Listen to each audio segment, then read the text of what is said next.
go out to the streets. There are lots of folks who are really concerned about our state of affairs, but who are immunocompromised or have disabilities and therefore can't do that. But there are all sorts of other ways to get involved, both out on the streets and also from your home. I'm just going to also put the note in the fact that violence is not persuasive. Right. Yeah. All right, Alana, bring us home. What are we talking about next?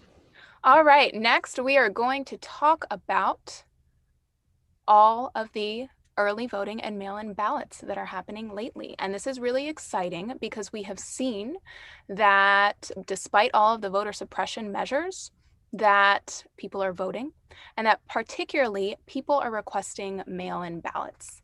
And that's something we should all be super excited about. We've seen that mail-in ballots have been requested in levels like they've never been requested before. So I'm just going to bring up some stats really quickly. Texas, Georgia, but let's also talk about, one second. Okay. According to the U.S. Elections Project, more than 22 million votes have already been cast, both in person and with returned mail-in ballots. That's 16% of the total votes counted in the 2016 election. So now what we're going to do is pull up some of the mail-in ballot numbers from their tracker and walk through them really quickly. So it's up, great. So let's go through some of these numbers. So as we can see, both Republicans and Democrats are requesting mail-in ballots. The number of mail-in ballots that are being requested from Democrats is much higher. So we see there, it's a little small for me to read right now, but I want to say it's about 21 million. And then the amount requested by Republicans is quite high, but much lower than that. Mm-hmm. And so looking at that, it's interesting to me because we know that there are all these voter suppression tactics that the Republicans are putting into effect and they're also instituting all these sorts of lawsuits to prevent mail-in ballots from being counted. But what's really interesting is that when they discount those mail-in ballots, and we can put down the screen now, they're not just discounting Democratic ballots. They're also discounting Republican ballots. And it's sort of like, well, I think it's just collateral damage, I guess. Yeah, I think that's what's so disturbing to me is that, yes, in those numbers, we did see that there were about twice as many Democrats as Republicans, both requesting and returning mail-in ballots. So there's our blue shift right there. That's why, Donald Trump is so eager to discount mail-in ballots. But it's not a small number of Republican votes that get discarded if you do that, right? And I should note that in this election in particular, Republican votes does not necessarily mean votes for Donald Trump. I think we're going to see a lot of Republicans who are not voting for Donald Trump, but still that the Republican Party, that those still backing Donald Trump are willing to silence their own voters, right? Just to try and secure a victory for an historically unpopular aspiring autocrat is really disturbing to me and offensive. Yeah, I'm just going to stand on that. It's offensive. Yep, I know, but we, at least we can take the happy thought that this is clear evidence of, voter enthusiasm. And there was I think it was The Guardian that interviewed Michael McDonald.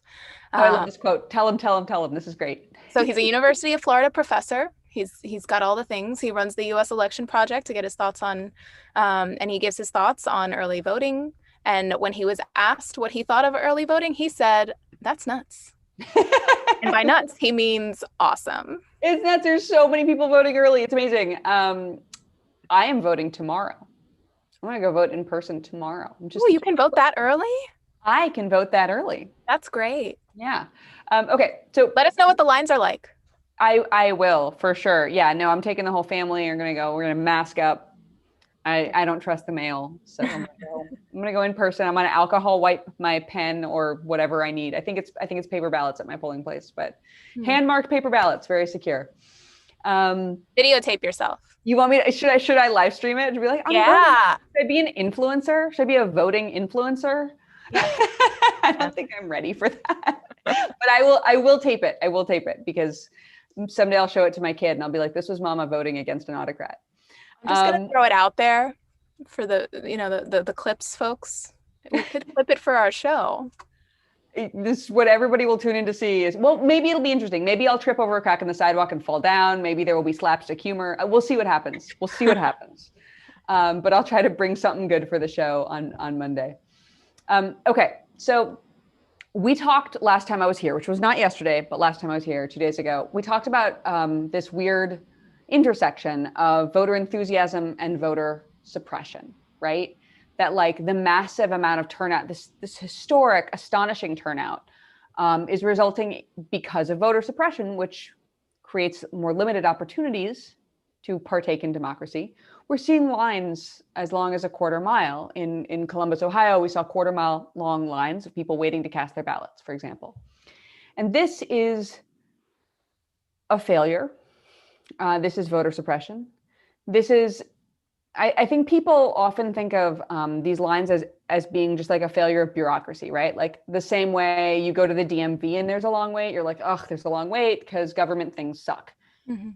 But actually, when we look at, for example, that example in Ohio, in 2006, state Republican lawmakers pushed through a law specifically limiting the number of in-person voting sites to 1 per county, which is wild to me. I remember, I grew up, my early voting experiences were in Johnson County, Iowa, where it was like, I voted a block away. Everybody voted a block away. It's like 1 million polling places.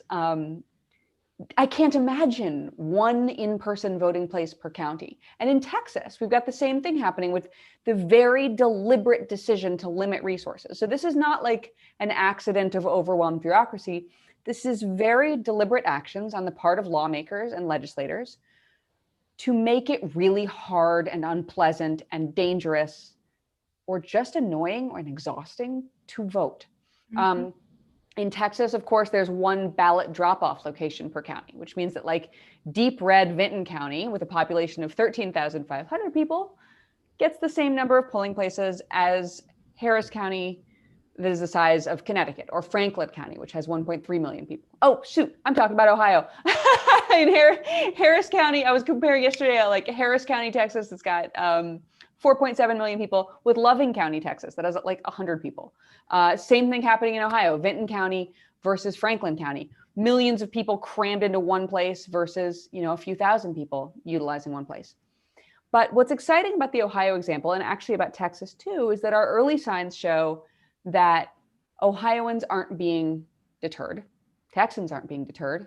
Americans are not being deterred, and they will stand in line as long as they have to get their damn vote cast.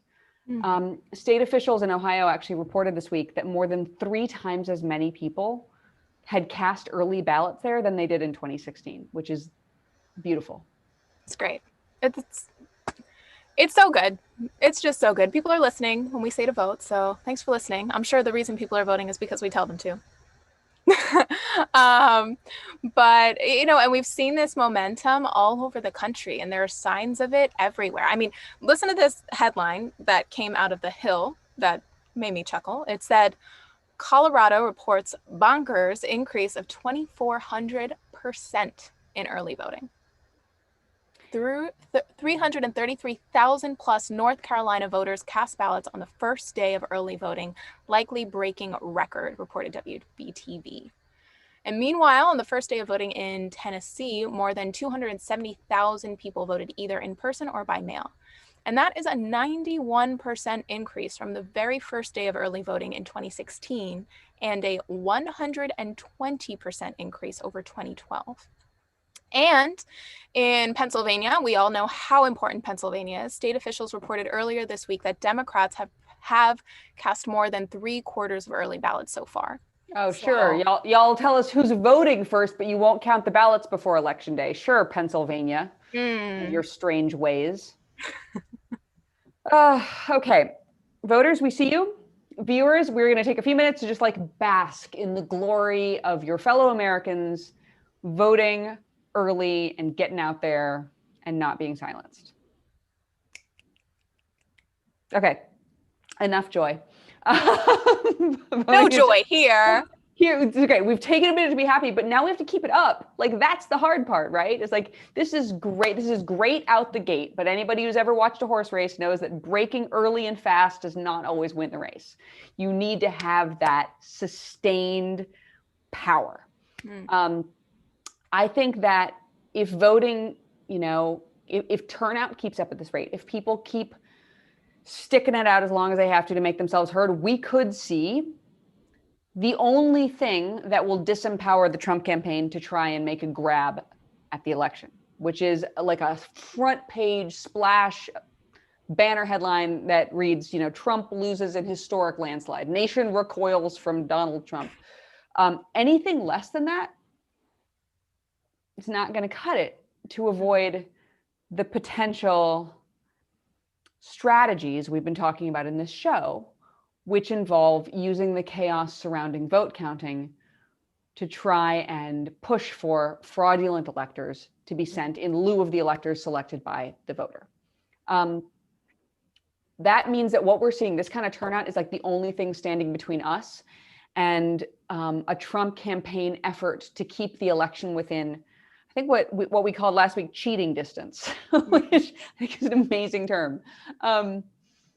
These fights over cheating distance are still going on. In Texas, the Republican governor made this one ballot drop box per county rule. And, people fought against it, but the state GOP is going to the mat to try to prevent people from having more than one place to drop off their ballot, including in Harris County, a county the size of Connecticut. Yesterday, it looked like there might be some daylight where a Travis County judge, that's Austin, overrode Governor Greg Abbott's declaration. But of course, the Republican Attorney General immediately filed an appeal to stop that judge's decision. So this fight, like, we can't lose our energy in this fight, is I guess what I'm saying.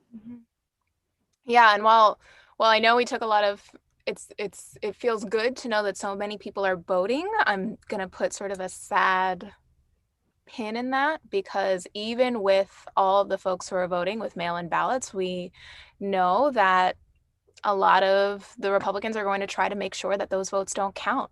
And potentially a lot of them might not if we don't fight hard to make sure that they are. So for example, in Wisconsin, federal judges halted a plan to count ballots received up to 6 days after Election Day, even if they are postmarked before Election Day.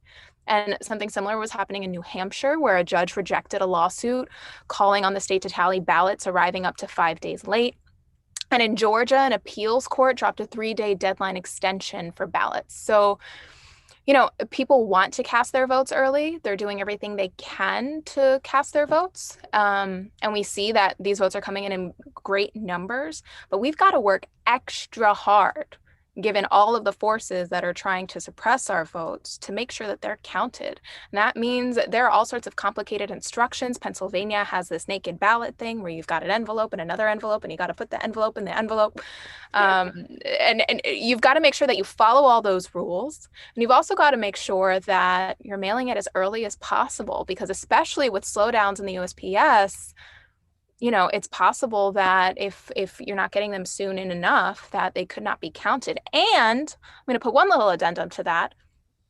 If we see on election or following Election Day, because remember, this is election season, we see votes not being counted, that's when the resistance comes in. You may have put your vote in person, your vote might have been counted, but you've got to fight to make sure that everybody's votes are counted at local election offices. And that's something that we all need to work to do on Election Day, just like Hardy and Kippa were telling us.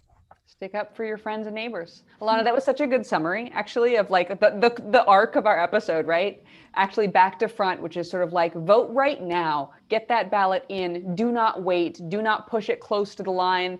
The closer to the line you get, the more chaos they can make out of your ballot and everybody else who's casting their ballot at the last minute. So that brings us to, if that happens, you've now got access to an organizing guide that can give you super, super straightforward, really clear instructions on how to react should our democracy be imperiled.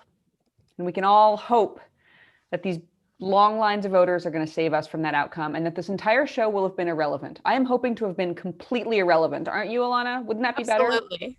Absolutely. If not, we just had fun ranting for many weeks on the internet. We got to hang out on the internet and make fun. jokes. It's fine.